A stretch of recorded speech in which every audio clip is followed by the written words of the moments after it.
ఓం చెయ్యండి.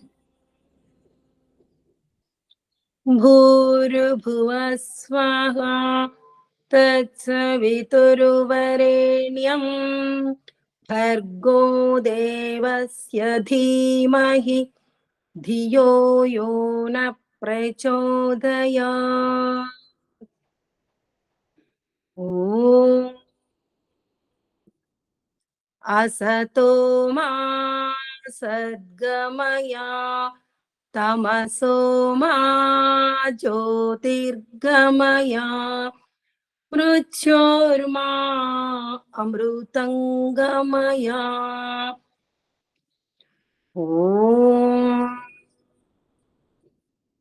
సహనావతు సహనౌ భునక్తు సహ వీర్యం కరవావహై తేజస్వినావధీతమస్తు మా విద్విషావహై. ఓం శాంతి శాంతి శాంతి. మాతాజీ నమస్తే అమ్మ. సర్వేభ్యో నమో నమః. అందరికీ నమస్తే. ఇక దయానంద సరస్వతి గురుదక్షిణలో తనని తాను సమర్పించుకొని ఇక కార్యక్షేత్రమున అడుగు పెడుతూ ఉన్నాడు.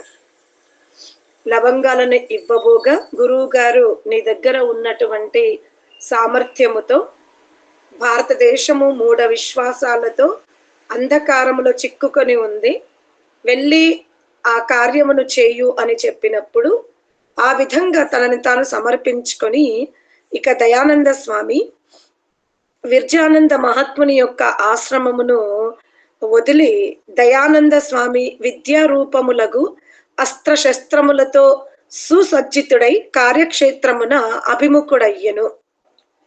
విక్రమ సంవత్సరము వైశాఖ మాసాంతమున దయానంద స్వామి ఆగ్రాకు ప్రవేశించాడు. అప్పుడు ఆ నగరమున హైకోర్టు ఉండుటచే అది మిక్కిలి శోభించుచుండెనంట.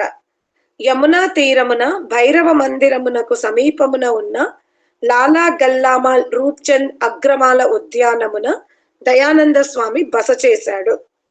ఆ ఉపవనముననే మరి యొక్క సాధువు కూడా ఉండేవాడు. అతడు స్వామి దర్శనము చేసుకుని స్వామికి భక్తుడయ్యను. అతడు పోస్ట్ మాస్టర్ జనరల్ ఆఫీస్లో పనిచేయు రావు బహాదూర్ పండిత సుందర్లాలుకు ఇతర నాగరిక గృహస్థులకు స్వామి రాకను తెలిపాడనమాట. స్వామి పెద్ద విద్వాంసుడనియు అతని దర్శనము వలన శాంతి లభింపగలదనియు సాధువు వారికి చెప్పాడు. క్రమముగా నగరవాసులు పెక్కురు దయానంద స్వామికి వచ్చేవారు. ఇక పండిత సుందర్లాలు కూడా స్వామిని దర్శించి తృప్తి చెందాడు.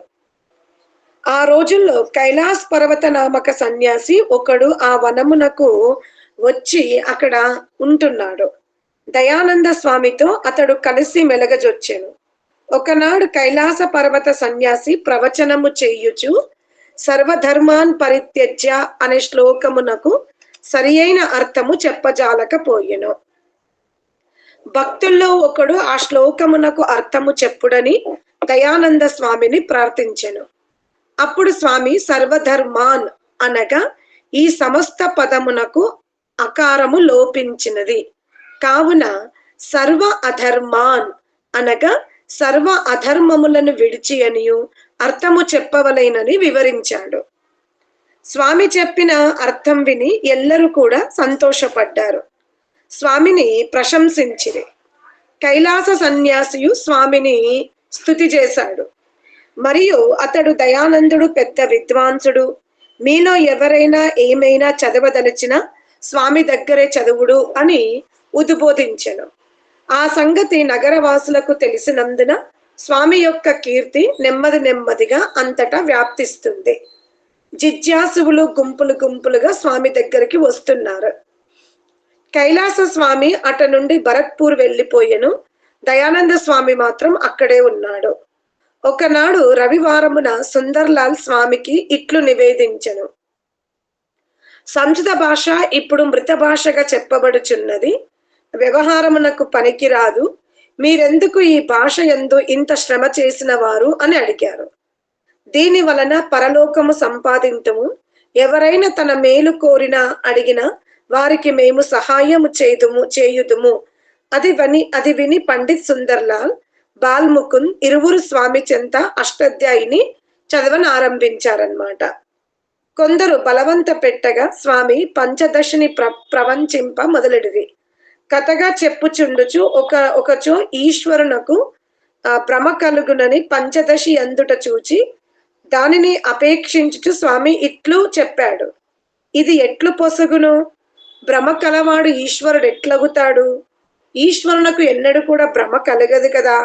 కావున ఈ గ్రంథము ఆర్ష గ్రంథము కాదు, కావున ఇది మనుష్యకృత గ్రంథము అని స్వామీజీ ఆ గ్రంథమును వదిలిపెట్టాడంట.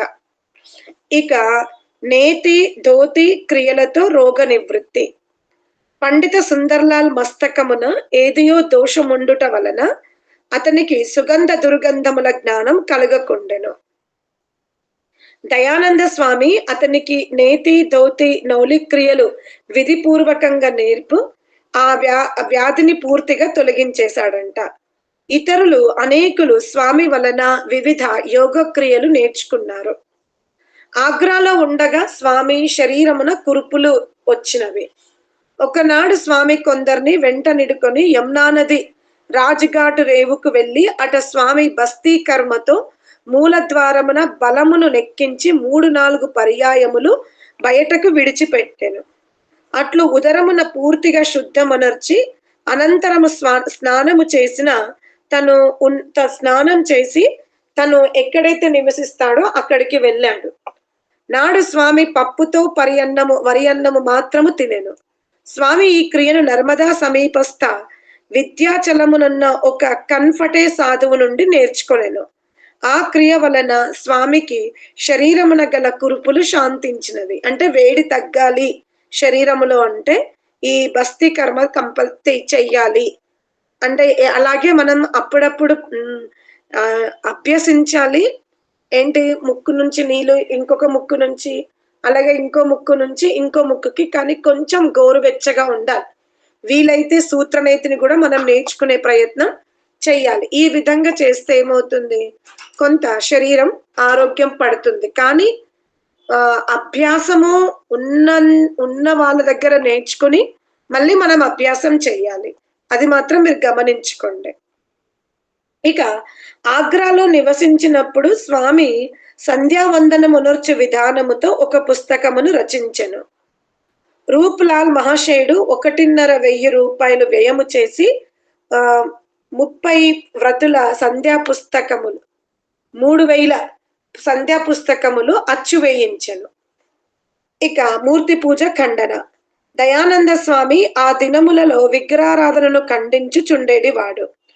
దాని ఫలితముగా ఆగ్రా నివాసుల్లో ప్రసిద్ధ పండితులైన చైతులాల్, కాళిదాస్ అను ఇరువురు విగ్రహారాధన వేద విరుద్ధమని అంగీకరించిరి. కాని తాము గృహస్థుల మగుట వలన విగ్రహారాధనకు విరుద్ధముగా చెప్పలేము అని చెప్పేవారు. స్వామి ఉపదేశము వలన పండిత్ సుందర్లాల్ కూడా శివ పూజను వదిలిపెట్టాడు. ఇక మధురావాసి అయిన గాశీరాం నామక పండితుడు ఆగ్రాకి వచ్చి స్వామితో సత్సంగము చేయుట వలన అతనికి మూర్తి పూజ యందు అత్యంత ఘృణ ఏర్పడింది. చదువురాని ఒక బ్రాహ్మణుడు ఆ దినములోనే ఆగ్రా వచ్చెను. అతడు యోగాసనములు 64 అభ్యసించిన వాడు, జితేంద్రియుడు, సదాచారి కూడా. దయానంద స్వామి అతనిని వస్త్రాదులను ప్రక్షాళన చేయు కార్యమున నియోగించెను. స్వామి వినోదము కొరకు అతనిచే ఆసనములను కూడా వేయించి చూచుచుండేడి వారు. ఒక్కొక్క రోజు స్వామీజీ 18 గంటలు సమాధి చేసేవారు. దయానంద స్వామి నియమముగా ప్రతిదినము ప్రాతః సమయములందు యోగారూఢుడు అగుచుండేడి వాడు. ఒక్కొక్క దినమున యామముల కొలది కాలము అచలుడై ధ్యానమున ఉండేడి వాడు. ఆగ్రా నివాసులు స్వామి 18 గంటల కాలం సమాధిస్థుడై ఉండుటను చూచిరి అని వాళ్ళు చెప్తారు. దయానంద స్వామి అక్కడ భాగవతమును మిక్కిలిగా ఖండించేడి వారు. వేదములను అన్వేషింప ధవలపుర గమనం. ఇక స్వామి ఆగ్రాలో 2 సంవత్సరములుంటూ వేదములను గూర్చి ఆలోచింపనెంచెను. ఆగ్రాలో వేదములు లభింపలేదు. వాని అన్వేషింప స్వామి ధవలపురం వెళ్ళాడు. 15 దినములు అట వసించి తదుపరి ఆబూ పర్వతములకు వెళ్ళాడు. స్వామి గ్వాలియర్ వెళ్ళినప్పుడు అక్కడ నరేష్ జియాజిరాజు సింధియా అష్టోత్తర శతపు భాగవత పారాయణమునకు వ్యవస్థ చేయించి ఉండెను. ఇక విక్రమ సంవత్సరము 1922 మాఘ శుక్ల నవమికి ప్రారంభించి మాఘ పూర్ణమి కొద్ది సమాప్తం కావలసి ఉండెను. ఆ భాగవత సప్తాహమున పాల్గొనుటకు దూర ప్రదేశముల నుండి పండితులు వచ్చారు. మహారాజు తన కర్మాచార్ల ద్వారా భాగవత్ సప్తాహ మహత్యమును గూర్చి దయానంద స్వామిని అడిగాను. దానికి సమాధానం, స్వామి, ఇట్టి కార్యముల వలన క్లేశములు కలుగుటయే కాని మరి ఏమి లాభము లేదని చెప్పాడు. అది విని మహారాజు నవ్వి, స్వామి సన్యాసి కావున వారేమైనా చెప్పగలరు, మేము గృహస్థులం, మా కన్నియు చేయక తప్పదు అనెను. అంతమున మహారాజ్ భాగవత కథలో పాల్గొన రమ్మని స్వామికి నిమంత్రణ పంపెను. స్వామి, గాయత్రి పురస్చరణము జరగవలెను, భాగవత సప్తాహంనకు మేము రాము అని బదులు చెప్పాడు. నేను గాయత్రి మంత్రము వేదోపదేశం మాత్రమే చేయగలుగుతాను, భాగవత సప్తాహానికి రాను అని చెప్తాడు. రాజ్యమునందు అంతను ప్రసన్నత పొంగ పొరలజొచ్చెను.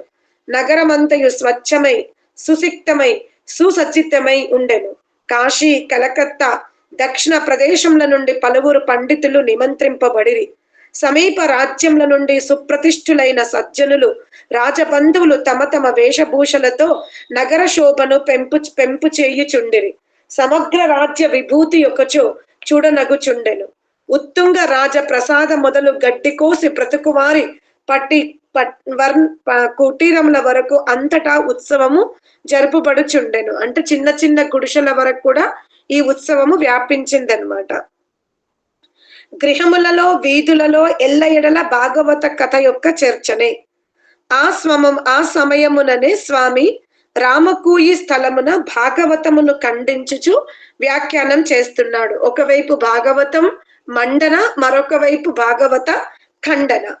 ఆ నిర్భయుడైన పరమహంస సన్యాసి వ్యాఖ్యానములు వినుటకు కూడా విశాల జన సమూహము అటకి వచ్చెను. స్వామి అభయత నగరవాసుల్లో నిర్భయతను వ్యాపింపజేసెను.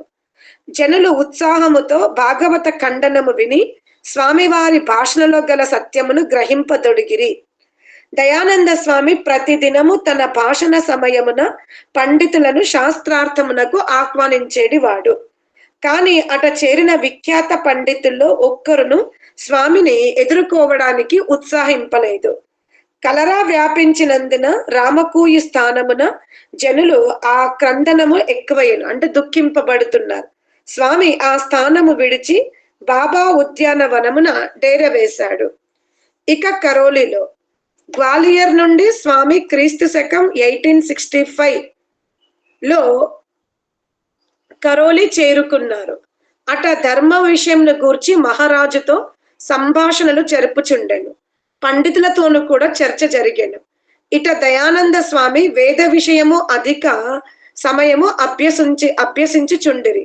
స్వామి ఇట కరోలిలో చాలా మాసములు ఉన్నారు. ఇక జైపూర్ కరోలి నుండి బయలుదేరి స్వామి క్రీస్తు శకం 1865 అక్టోబర్లో జయపురమునకు చేరెను. అట రామ్ కుమార్ నంద రామమోది ఉద్యానమునందు ఉంటున్నాడు, బస చేసెను. మహారాజ్ రామసింహుడు స్వామిని జోధపురం నుండి రమ్మన్నాడు. అతడు వ్రజనందుని మందిరమున స్వామితో సంభాషిస్తున్నాడు. స్వామి సకల శాస్త్ర నిష్ణాతుడని అతడు తెలుసుకున్నాడు. స్వామి, మీరు దయయుంచి ఈ మందిరముననే ఉండు. సాంప్రదాయకులతో మాకొక శాస్త్రార్థం జరగనున్నది, అందు మాకు మీరు సహాయం చేయుడు. అందులకు స్వామి ఇట్లన్నారు, శాస్త్రార్థమున మీరు నన్ను ఆహ్వానింపదలచినచో అందు నేను చెప్పినది నా విచారములకు అనుకూలముగానే ఉండునను. విషయము మాత్రం మీరు మరవజాలదు. ఇట్లు చెప్పి స్వామి తన స్థానమునకు వెళ్ళిపోయారు. మీరు నన్ను ఆహ్వానించినట్టయితే అక్కడ నేను విషయాలను ప్రస్తావిస్తాను అంటున్నాడు. ఇక వ్యాకరణ విషయమున ప్రశ్నోత్తరములు. జయపురమునందు స్వామి వ్యాకరణమునకు సంబంధించిన ప్రశ్నలు కొన్ని వ్రాసి పండితులకు పంపాడు. పండిత ప్రవరులారా ప్రశ్నలకు సమాధానము స్వామిని తిట్టిన చాలునని ఎంచిరి. స్వామి ఆ పండితుల లేఖలో 8 విధములైన దోషములను చూపుచు హరిశ్చంద్రుడు మున్నగు సజ్జనులు ఎందుకు పంపెను, హరిశ్చంద్రాదులు స్వామి పక్షమున బలపరచుచు పండిత వ్యవహారమును నిందించిరి. స్వామి పండితులకు పంపిన ప్రశ్నల్లో 2 ప్రశ్నలు ఇవి. కల్మచకిం ఏన కర్మణ సర్వే ధాతవః సకర్మకాః కిం తత్ కర్మ అనగా, ఒక దినమున పండితులెల్లరూ కలిసి బక్షీరామ వ్యాస దగ్గరికి వెళ్ళి ఇట్లనిరి, మీరెట్లయినా దయానంద స్వామికి మాకు మధ్య శాస్త్రార్థం జరుగునట్లు చూడుడు. ఇట్లు పండితుల ప్రేరణ వలన స్వామిని వ్యాస్జీ ప్రసాదమునకు ఆహ్వానించారు. పండితులు అక్కడ అందరూ చేరారు. పండితులకు ప్రతినిధిగా ఒక పండితుడు స్వామితో ఇట్లన్నారు, 15 ప్రశ్నలు 8 విధములకు దోషములు మీరే వ్రాసి పంపినారా? స్వామి అవును, నేనే పంపితిని అనెను. తదుపరి ఆ పండితుడు కల్మ శబ్దమునకు వ్యాఖ్యానం చేసి చెప్పగా స్వామి వెంటనే అది తప్పని ఖండించెను. పండితులెల్లరూ విస్మితులగుచు అటులైన మీరే దానికి అర్థం చెప్పుమడని కోరిరి. కల్మ అంటే ఏమిటి? అంతటా మన ఇరు పక్షముల మధ్య జరుగు సంభాషణ లేఖబద్ధము చెయ్యవలయునను. కాని పండితులందరూ దానికి అంగీకరింపరైరి. అంతటా స్వామి కల్మ శబ్దమునకు యోగ్యత పూర్ణ వ్యాఖ్యానం చేసిరి. పండితుల మౌనం వహించి వినిచుండిరి. కాని ఒక మైథిల పండితుడు స్వామి వ్యాఖ్యానమును ఆపుతూ ఈ అర్థం ఎక్కడ వ్రాయబడి ఉన్నాయని చెప్పాడు అని ప్రశ్నిస్తున్నాడు. స్వామి నేను చెప్పినదంతయు మహాభాష్య అనుకూలం అని ప్రత్యుత్తరం ఇచ్చెను. మైథిల పండితుడు మహాభాష్యము వ్యాకరణము గ్రంథములోనే లెక్కింపబడదనెను. స్వామి ఆ మాటలు విని మహాభాష్య వ్యాకరణం గ్రంథము కాదా అని వ్రాసి ఇమ్మని పండితుణ్ణి బలవంతము చేయగా, ఇప్పుడు ఆ విషయము పోనిండు, చాలా రాత్రి అయినది, మీరు నగరము విడిచి ఉద్యానవనమునకు పోవలను కదా, ద్వారము మూసివేయుదురు, మీకు కష్టము కలుగును అనుచు నిలబడెను. స్వామి తన స్థానము నుండి లేచుచు, ఇది ఒక విచిత్ర సభ, ఇందులో మహాభాష్యము వ్యాకరణము కాదని అంగీకరింపబడినది. ఈ పండితులు కూడా విలక్షణ బుద్ధిమంతుల అయినారు. వీరు మహాభాష్యము వ్యాకరణము కాదని సాహసించుచున్నారని చెప్పారు. ఇక ఆ సభలో జైనులు కూడా మౌనంగా ఉన్నారంట. ఇంకా మహాభాష్యము అంటే వ్యాకరణములో మనం అష్టాధ్యాయి, ధాతుపాటు, ఉనాది కోశు, ఇలా నిఘంటువు ఇవన్నీ చదివిన తర్వాత ప్రథమావృత్తి ప్రారంభం అవుతుంది గురుకులాలలో. ఆ ప్రథమావృత్తి తర్వాత కొంచెం కాశిక తర్వాత మహాభాష్యం ఉంటది. అది కూడా పతంజలి మహర్షి రాశారు. అక్కడ సిద్ధులు చెప్పబడి ఉంటావన్నమాట. అంటే అది వ్యాకరణంలోని ఒక భాగమే. అంటే ఈ పదానికి ఏం అర్థము, ఈ పదానికి అక్కడ ఏమని అర్థం తీసుకోవాలి అని గంభీరమైన అర్థం చెప్పేది మహాభాష్యం. ఒకసారి మనం మహాభాష్యం చదివేస్తే వ్యాకరణంలో మంచి గ్రిప్ వస్తుంది. ఇక వేదార్థాలని మనం స్వయముగా భావార్థాలు రాయొచ్చు అన్నమాట. అందుకనే వీళ్ళు ఏం చేశారు, మహాభాష్యం వ్యాకరణంలోది కాదు అని చెప్తున్నారు. ఇక జైన పండితుడు దయానంద స్వామితో శాస్త్రార్థము చేయ అభిలాష ప్రకటించెను. అతడు ఎప్పుడు సిద్ధపడినా అప్పుడే తాను శాస్త్రార్థం చేయగలుగునని స్వామి అతనికి వార్త పంపెను. జైనముని అందులకు ఇతర స్థానములకు వెళ్ళి మా నియమములకు భంగము వాటిల్లును, కావున నేను స్థలాంతరమునకు రాజాలను, కానీ ఎక్కడికైనా వెళ్ళి వచ్చినప్పుడు ఉద్యానమున స్వామి దర్శించి ధర్మచర్చ చేయుదునని కబురు పంపెను. స్వామి ఆ వార్త విని ఎప్పుడో దర్శనమునకు వచ్చినప్పుడు వార్తాలాపము జరిగినా జరుగునుగాక, కానీ ఇప్పుడు ప్రతి ఉత్తరముల మూలమున వార్తాలాపము చేయవచ్చును కదా అని జైనమునికి 15 ప్రశ్నలు వ్రాసి పంపెను. ఆ ప్రశ్నలకు సమాధానం జైనమునికి తోచలేదు. కానీ జైనముని తన మతమును అనుసరించి 8 ప్రశ్నలు వ్రాసి స్వామికి పంపెను. స్వామి వెంటనే ఆ ప్రశ్నలకు తగిన సమాధానము వ్రాసి పంపగా వానిని చూచి ఆ జైనముని మౌనం వహించుటయే తనకు మేలని ఎంచి శాస్త్రార్థము నుండి వెనకెళ్ళిపోయాడు. ఇక ఈ విధంగా అక్కడ ఠాకూర్ స్వామికి భక్తుడయ్యాడు. మొదటి 4 దినములు స్వామీజీ రాజమందిరముననే ఉండెను. కాని స్వామి ఏకాంతముగా ఎక్కువగా ఉండేవాడు. ఠాకూర్ స్వామి ఆదేశానుసారం శుద్ధమగు పర్ణ కుటీరం ఒకటి స్వామికి నివాసమునకు ఏర్పరచెను. ప్రతి దినము ఆ కుటీరమునకు ఠాకూర్తో పాటు పలువురు వచ్చి సత్సంగ లాభమును పొందుచుండిరి.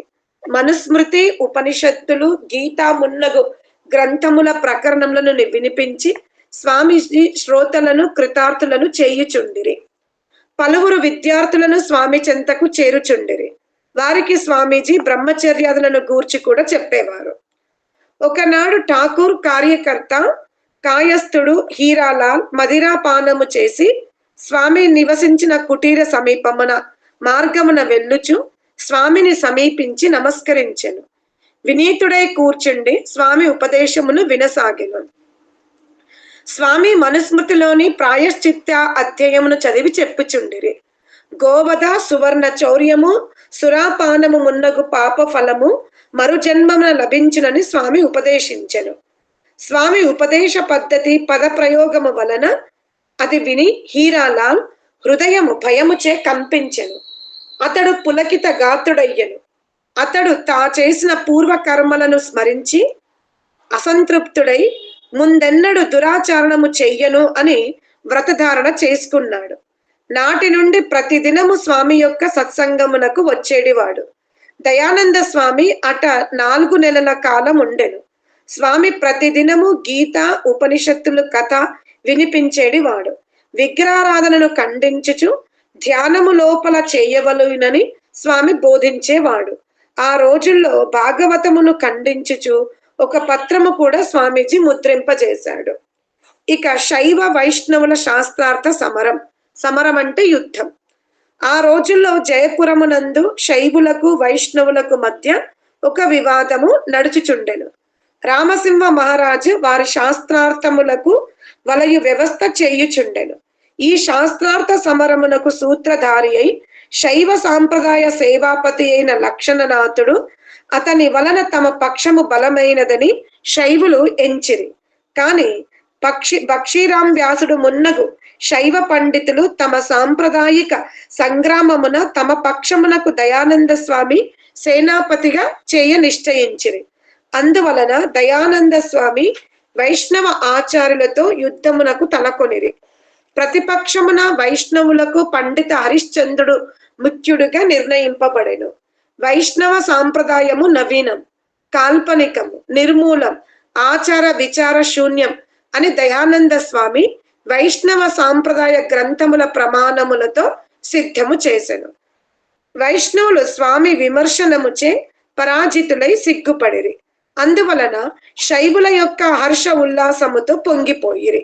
ఈ విజయమును చూచి జనులు శైవులు కాదొడిగిరి. తులసీమాలల స్థానము రుద్రాక్షమాలలు లభించెను. రామసింహ మహారాజు కూడా శైవ మతమునే స్వీకరించెను.